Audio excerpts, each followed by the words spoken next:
Hello everyone. अभी हम सीखने वाले हैं वीटी ग्राफ। तो सबसे पहले तो वीडियो में आगे बढ़ने से पहले वीडियो को लाइक और चैनल को सब्सक्राइब कर दो, क्योंकि हम शुरू करने वाले हैं वीटी ग्राफ। आज हम देखने वाले हैं वीटी ग्राफ, वेग समय ग्राफ। जैसा कि मैंने लास्ट वीडियो में जो एक्सटी ग्राफ थे उनको कंप्लीट कर दिया था, लेकिन आज हमारा जो मेन टॉपिक है वो वीटी ग्राफ। देखो, अगर तुम्हें कोई भी ग्राफ देखना नहीं आ रहा है और तुम्हें तुम्हारे ग्राफ के बेसिक्स क्लियर करने हैं तो लास्ट वाली वीडियो जाके ज़रूर देख लेना, क्योंकि उसमें मैंने काफ़ी अच्छे से और काफ़ी बेसिक से समझाया है तुम्हें, तो तुम्हें वहाँ से काफ़ी हेल्प मिलेगी। और इस वीडियो में थोड़ा अच्छे से, या आप बोल सकते हो कि थोड़ा हाई लेवल से करेंगे हम, क्योंकि हमने जो लास्ट वाली वीडियो है उसमें काफ़ी डिटेल में बात कर ली थी इसके बारे में। तो शुरू करते हैं। सबसे पहले तो हमारे पास एक आरेख है, वी टी आरेख। इधर टी है, इधर वी है।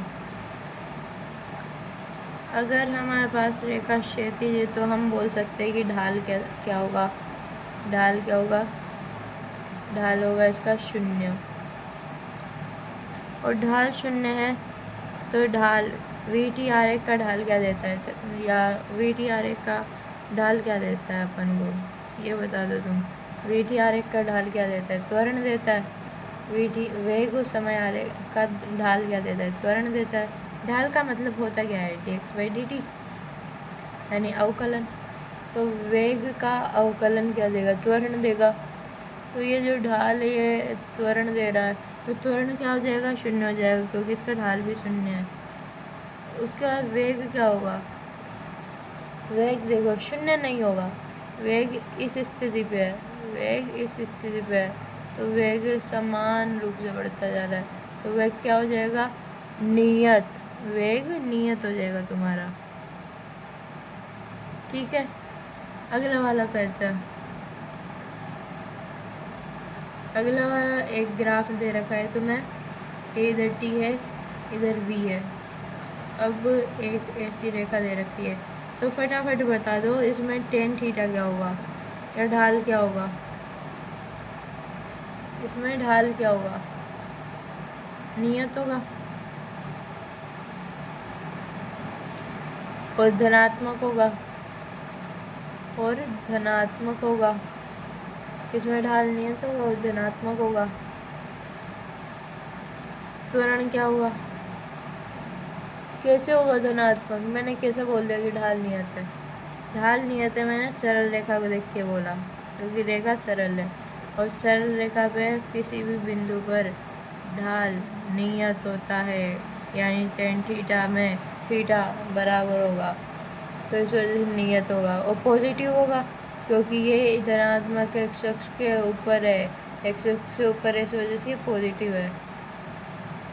ठीक है, क्योंकि ये वेग के साथ बढ़ रहा है, ये वेग के साथ बढ़ रहा है। ये पॉजिटिव क्यों है? क्योंकि ये पहली बात तो अक्ष के ऊपर है, और दूसरी बात ये वेग के साथ बढ़ रहा है, वेग के साथ बढ़ रहा है।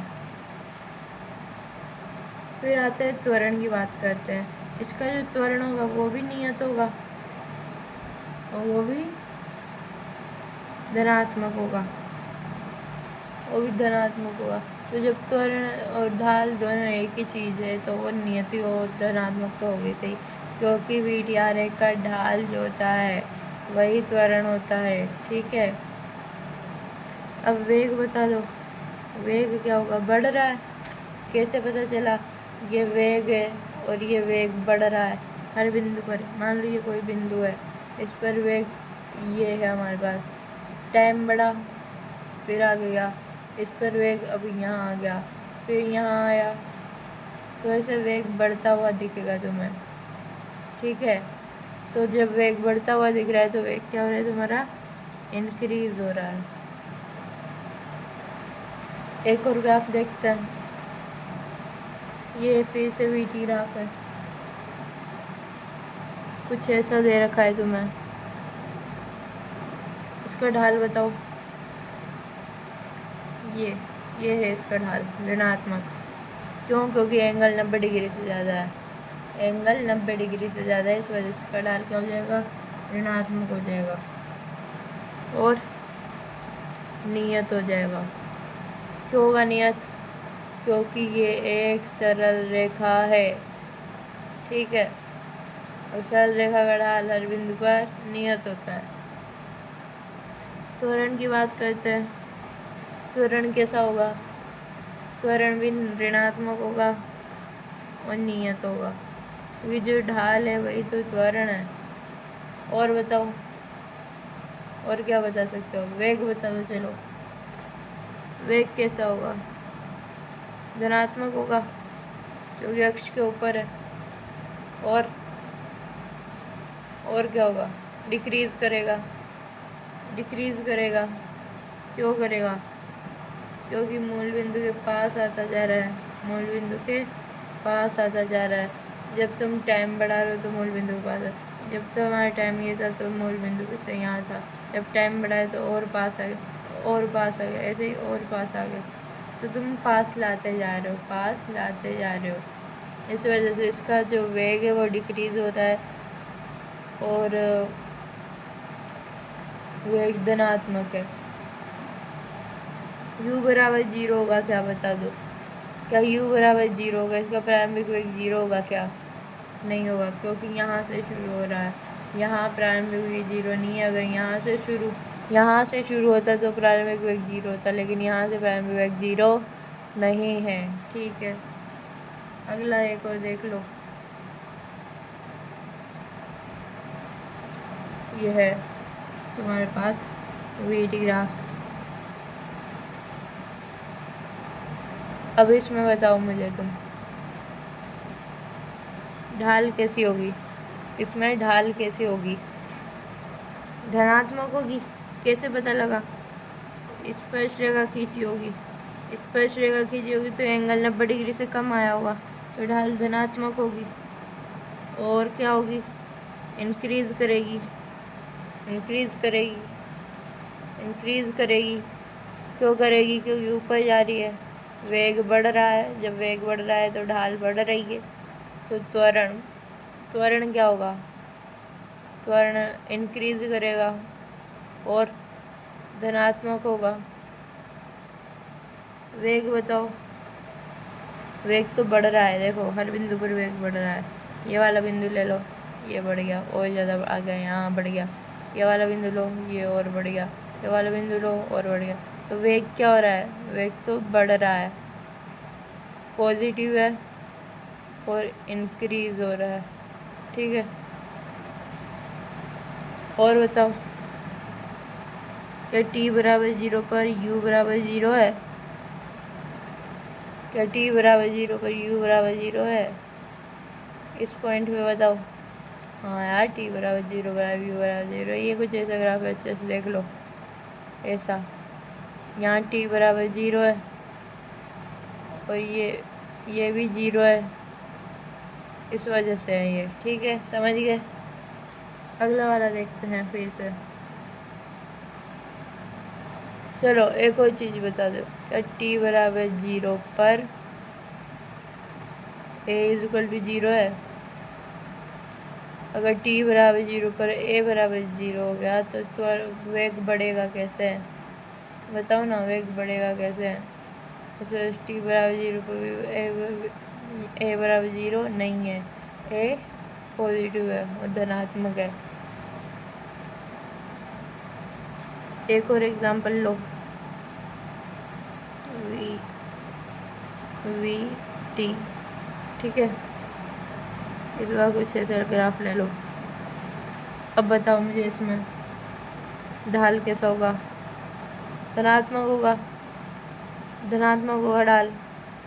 कैसे होगा? कुछ मत करो, स्पर्श रेखा खींचो, पता लगाओ। स्पर्श रेखा खींचो, थीटा 90 डिग्री से कम है तो ढाल धनात्मक है। ढाल धनात्मक है, तुम्हारे पास धनात्मक है। और क्या हो रहा है?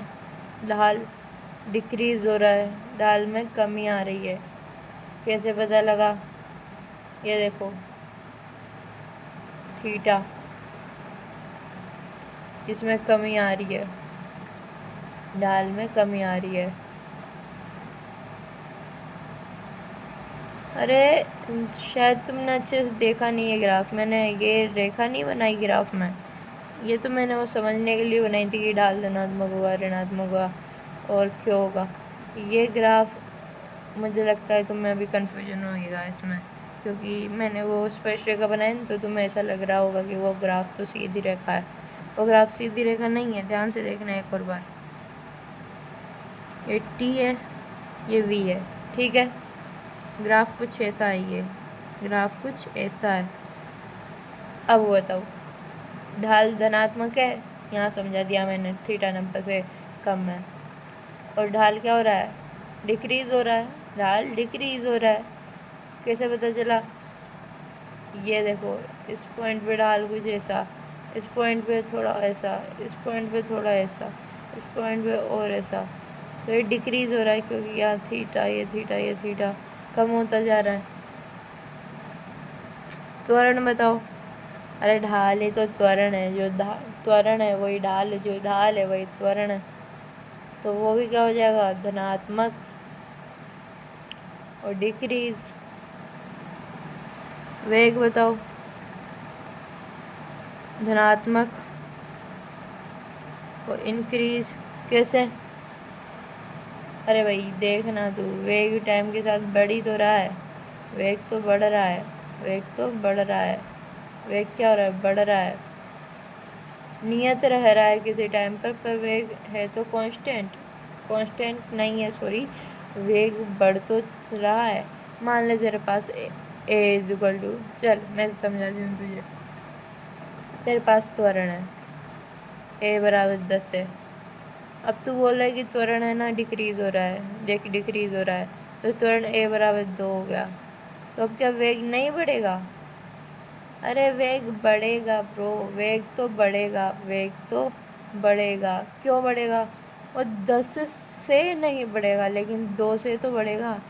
पहले 10 से वो बढ़ रहा था, यानी 10 हो गई, फिर 20 हो गई, फिर उसकी स्पीड 30 हुई, फिर 40 हुई, लेकिन अब वो 10 से नहीं बढ़ेगा, अब वो 2 से बढ़ेगा। पहले उसकी 10 थी, फिर 12 हुई, फिर 14 हुई, फिर 16 हुई, इस हिसाब से बढ़ेगा वो, ठीक है। तो मतलब उसका वेग तो बढ़ेगा, कम बढ़ेगा लेकिन बढ़ेगा, ठीक है। आया समझ में। ऐसा करते हैं, फटाफट एटी ग्राफ भी देख लेते हैं, एटी ग्राफ भी देख लेते हैं। क्या देख ले, एटी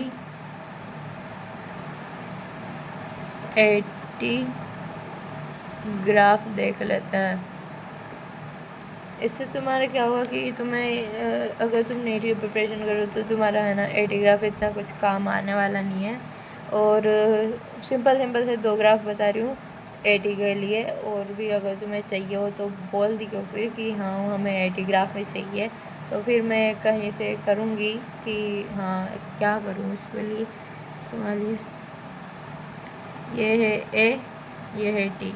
इसमें तुम्हें मेनली कुछ नहीं करना होता, तुम्हें समाकलन ही ऑप्शन है तुम्हारे पास। स्थिति करनी है तो अवकलन करो, और एक्सेलरेशन में करना है तो समाकलन करो। सिर्फ वेग ही है जिसमें तुम अवकलन और समाकलन दोनों कर सकते हो, ठीक है। तुम्हारे पास मेनली 2 होते हैं कि त्वरण या तो धनात्मक हो या त्वरण ऋणात्मक हो। तुम्हारे हिसाब से देख लो, इसमें क्या आएगा, धनात्मक आएगा। क्यों, क्योंकि त्वरण तो एक्स अक्ष के ऊपर है, त्वरण जब एक्स अक्ष के ऊपर है तो वो क्या हो जाएगा, धनात्मक।